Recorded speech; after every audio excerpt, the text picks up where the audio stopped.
Thank you for joining us today for our Disabled Deal With It online event. My name is Emily Sullivan, and for a visual description of myself, I am a fair-skinned person with red hair, and I'm wearing a blue checkered shirt. I'd like to begin by acknowledging the traditional custodians of this land, the Whadjuk people of the Noongar Nation. We pay our respects to elders past and present. There is no disability pride without First Nations justice. This land was never ceded, and this always was and always will be Aboriginal land. I'd also like to acknowledge that today is National Close the Gap Day, with this year's theme being Community Voices, the Pathway to Justice, Equality and Healing. And this day highlights the urgent need to close the gaps in life expectancy, health and education for Aboriginal and Torres Strait Islander people, and to advocate for structural reform and Indigenous-led solutions. As for our accessibility today, we have our Auslan interpreter, and captions are available that you can turn on if you go to More, and then if you go to Language and Speech. And this session is being recorded for our website and YouTube so it can live on. So this campaign was led and co-designed by diverse young people with disability to change the attitudes that shape our systems. And our message is clear. Disabled people are capable, not courageous, skilled, not special, working, not overcoming, proud, not inspirational. We exist, deal with it. And I'm very excited, and I know many of us are, to share that we are joined by Green Senator for Western Australia, Senator Jordon Steele-John, who is going to share a reflection on the importance of leadership and representation that is actually led by us. I'll hand over to you, Jordon.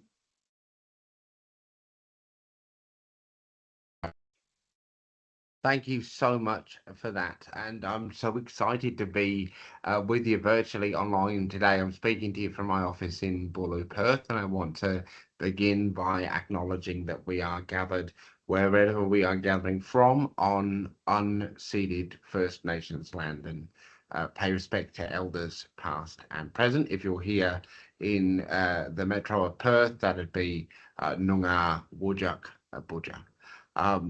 And yeah, it is so great to be part of this conversation today.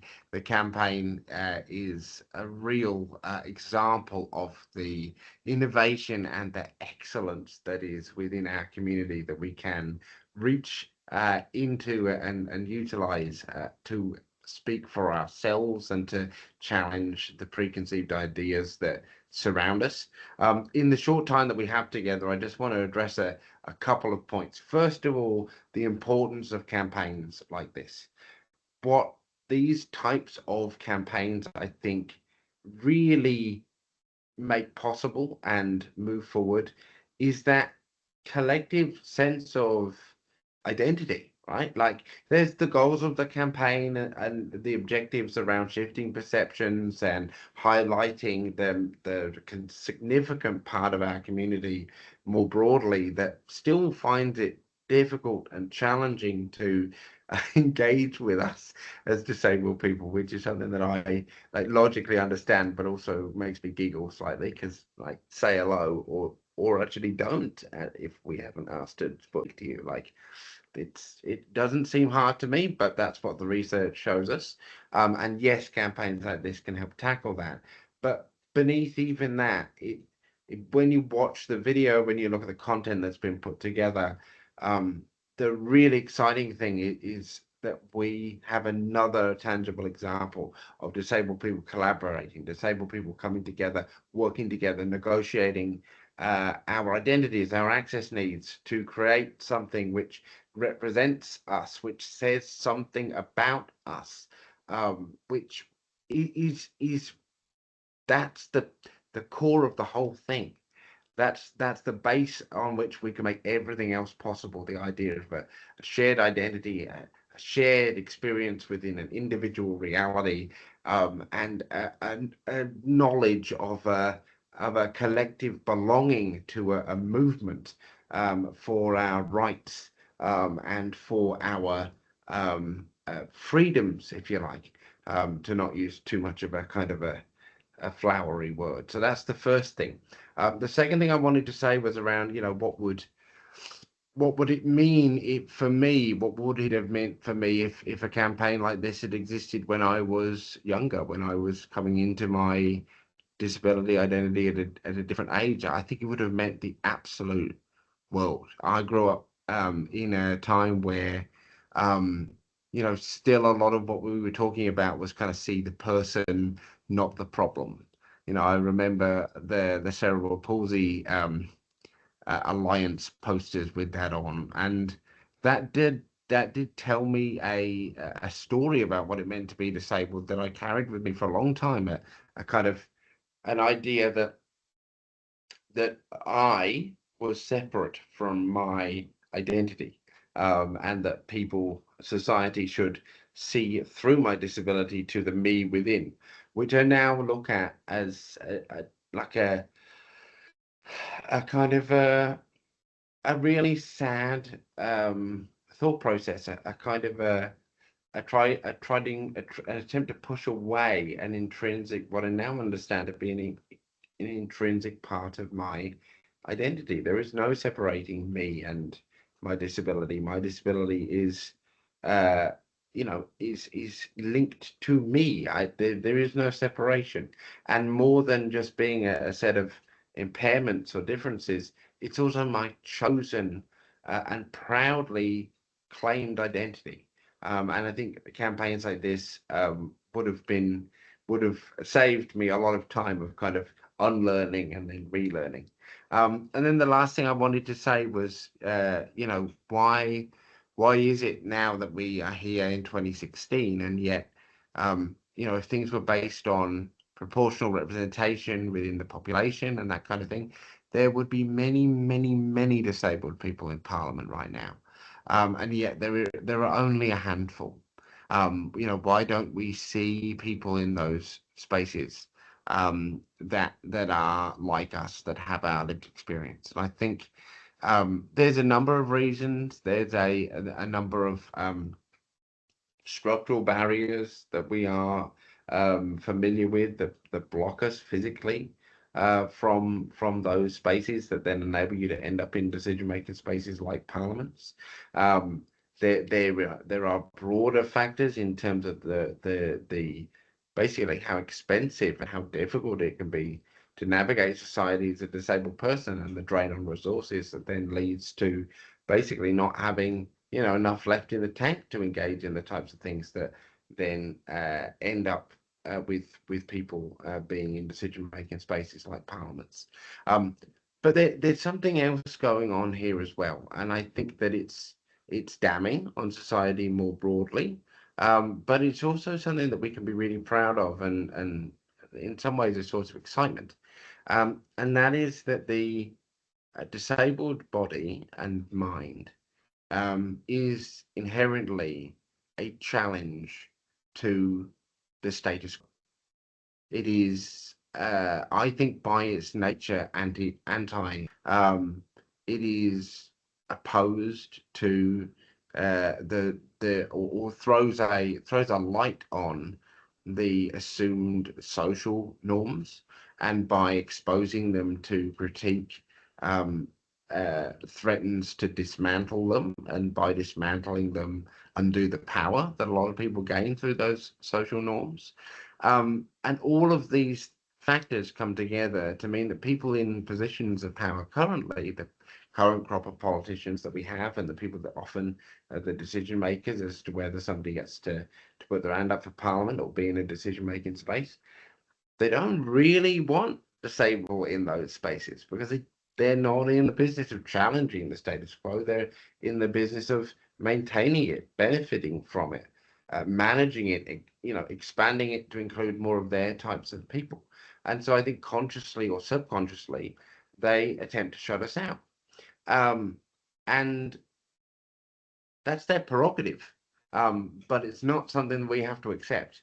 And I think that campaigns like this are so exciting because there's an underlying bolshiness, agitated nature of this campaign, a desire to agitate for change, to push back, to challenge, that I think is so needed and necessary and timely. The system needs a good shake-up. It's not working for people anymore. It's not working for the planet anymore. It's working for a tiny subset of very rich millionaires and billionaires and the very, very profitable companies that they run. And people are sick of it. And disabled people are experiencing the impact of that quite sharply. But we're also uniquely qualified to challenge that system because our existence reveals the fake nature of the norms that have been put around these places and spaces, and gives us unique insight into how rules can be and should be rewritten. Basically, what I'm trying to say is people more than ever need representatives that are willing and able to look at a set of rules and say, just because that's how we've always done it, doesn't mean that that is always how it must be. And I would say that nobody and no community is better qualified to play that role of rewriting those rules than people who, from the moment we have been born, many of us have not fitted with those rules, have not worked within those rules, have seen the reality that they are written and not inherent, and have wanted and needed them to be rewritten and remade, often in transformative ways. So with all that said, thank you so much for giving me a bit of time to speak with you all today. I'm so excited, as I said, by this campaign and really keen to be part of it as it evolves into the future. Thank you so much, Jordan, for sharing those insights with us and reflecting on the importance of campaigns like this one through, collective power of disability community and really what it means to foster pride in our identities, especially for our younger selves. And I always love your advocacy for disabled people to be bolshy. It's one of my favorite words. Me too. Yeah. As for a bit of context, we'd like to share a bit of a background of how this project came about. So when we were tasked with creating a campaign to change how West Australians think about disability, we didn't want to guess what people were thinking. So we surveyed public and businesses and found that 60% of people were unsure about how to interact with us. And that's just one of the many findings from the Community Attitudes Report. And this report has been the foundation of our campaign and resources designed to help you move from being unsure to being inclusive. And now for the main event, our 60-second campaign video is the heart of our work. So we are going to play through it twice and we hope you enjoy. We're just getting it up now.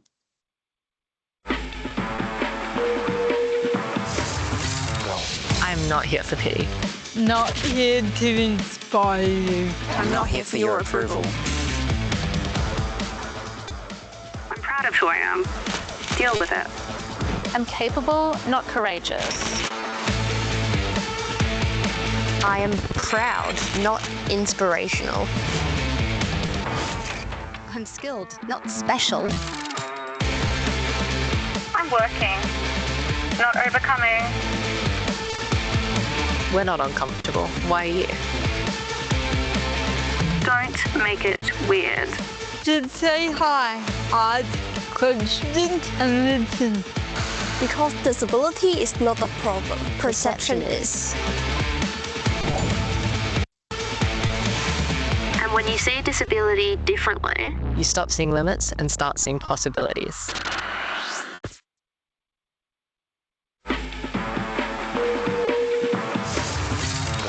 I'm not here for pity. Not here to inspire you. I'm not here for your approval. I'm proud of who I am. Deal with it. I'm capable, not courageous. I am proud, not inspirational. I'm skilled, not special. I'm working, not overcoming.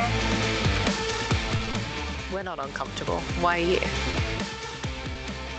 Don't make it weird. Just say hi, ask questions and listen. Because disability is not a problem, perception is.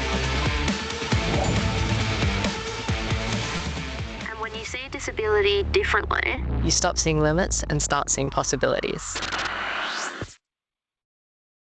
So that was our video, and I know it might have been a bit glitchy for the viewers here, but that's why we will be also sending the link to our campaign page so you can watch it again in your own time. And alongside our campaign video that we've created, we also have some more resources. We've got some posters, we've got some really cool stickers, and we've got some inclusion toolkits for the public and also for employers to help shift the awkward, help you talk about disability and how to be a better disability ally. So here are our posters, and we've got some stickers that are really cool. And we've also got these toolkits, and these are all available on our website, which will have a QR code at the end, and we'll be sending the link in the chat. And now for the fun bit, we have our panel. So I'd like to now introduce our brilliant panelists. Please welcome 5 out of our 11 incredible cast and co-designers who are joining us. We've got Lane, Rosemary, Stephanie, River, and Riley. And we have about 13 minutes left of this event, so we want to keep everyone brief. So we've got a 15-minute timer on screen, and everyone has about 3 minutes to speak. So we've got a kind of 2-part question for you. I'd love to hear from everyone. Why was it important for you to be part of this campaign, and what do you hope changes because of it? And Rosie, I'm going to start off with you. Seeing disability, seeing dwarfism in the media in a positive light is extremely important to me because I've not seen it growing up. I often saw representation of dwarfism as Oompa Loompas or elves or mythical creatures which aren't me. I never saw people just like me. So the importance of this campaign shows all of us, disabled people, as people, but also people with pride about who we are. Because, well, disability is not going to be the problem. Society's perceptions of us and their barriers they put in place are what is the issue. I hope that this campaign does change what the societal view of disability is, even to some extent. Maybe even just having one child or one adult asking me, how are you? How are you going? What's your name? And asking me an honest question kindly, instead of pointing me out or laughing or staring or mocking me just for being different. Because I cannot hide that I'm physically disabled or different. I am very much here. I am very visibly seen. So I want to have a society where I don't have to be afraid of stepping out of my front door. I just want a society where I can live like everyone else. And I hope that this video, along with further campaigning and advocacy, can help with that and put us in a step in the right direction finally.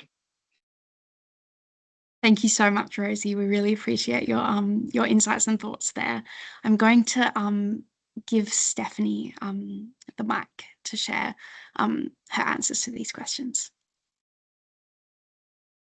It is important for me to be part of this campaign because I grew up in the culture that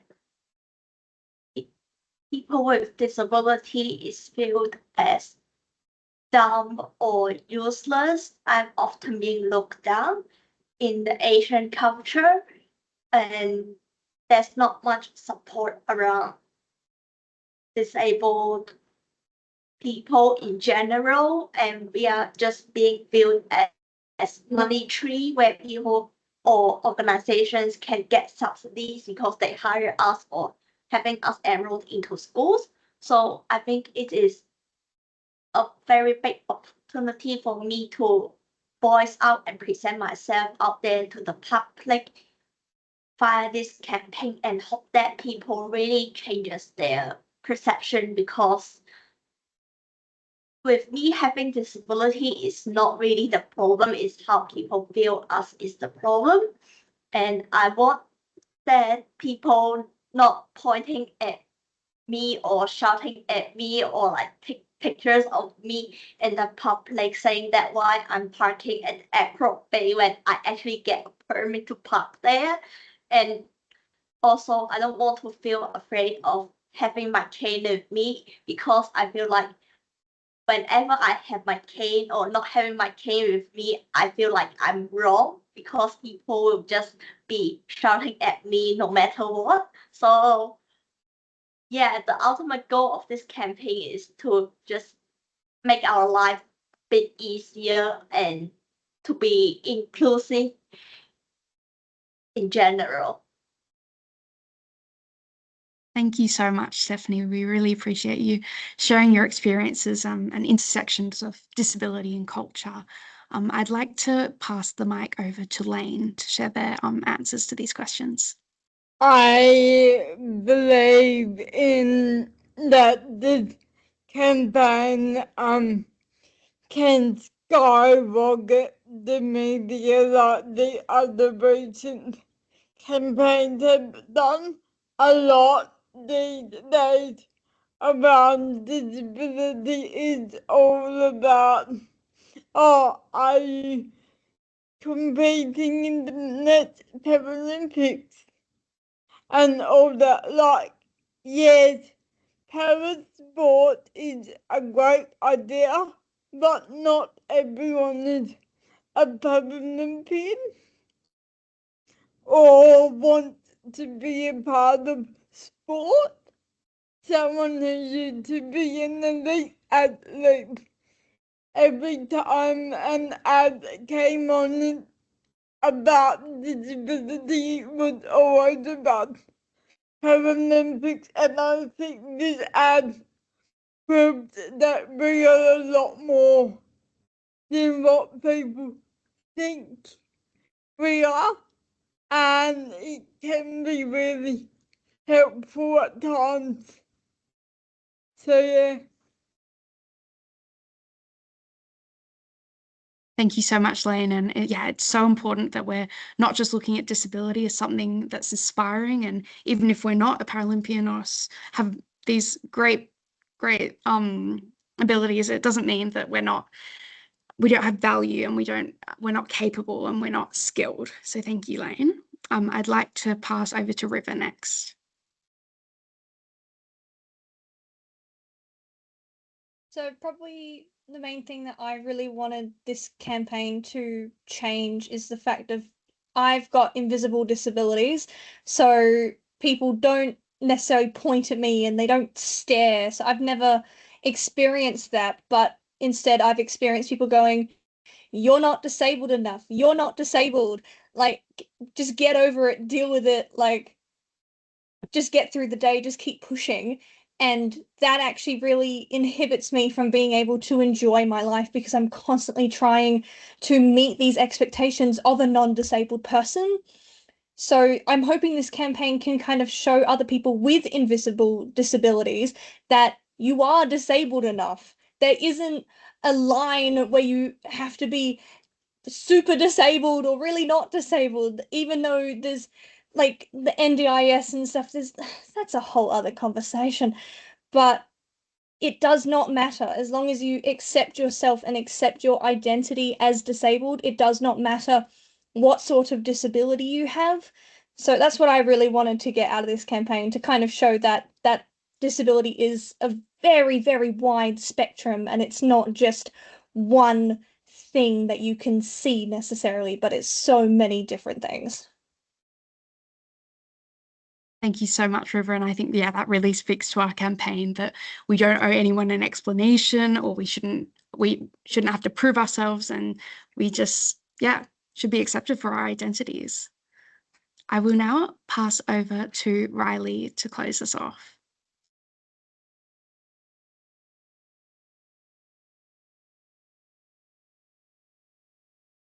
Thank you. It was an incredible honour to be a part of this campaign and to have my voice and lived experience heard and valued. It was honestly a very healing moment. For me, I have grown up disabled. I have grown up always feeling like the other, like there's something wrong with me, like all I am is my disability. And to have that part of myself not only seen but valued was an amazing experience. As for changes, I just hope this campaign makes it the tiniest bit easier for disabled young people, or even if it's just one disabled young person, in my mind, that would all be worth it. I really hope that it makes people step back and realize how harmful their attitudes are to people with disability, and to take the appropriate action to include people with disability in every way possible. Thank you so much, Riley, for sharing those thoughts. And we will now go to the closing. So this campaign, it belongs to you now, you and the audience. We've done the work to set the standard, and now we're asking you to meet us there. So don't just leave this call and go back to business as usual. Head to our website and socials to check out our other campaign content, see the findings from our report, and grab our inclusion toolkits for the public and businesses. Use them, share the videos, and join YDAN as a member so we can keep fighting for a future that is fair and inclusive. Thank you so much to everyone for joining us, Senator Jordon Steele-John for your words, and to the Department of Health, Disability and Ageing for funding this project. It's time to change the conversation. Be part of it. Thank you everyone for joining us.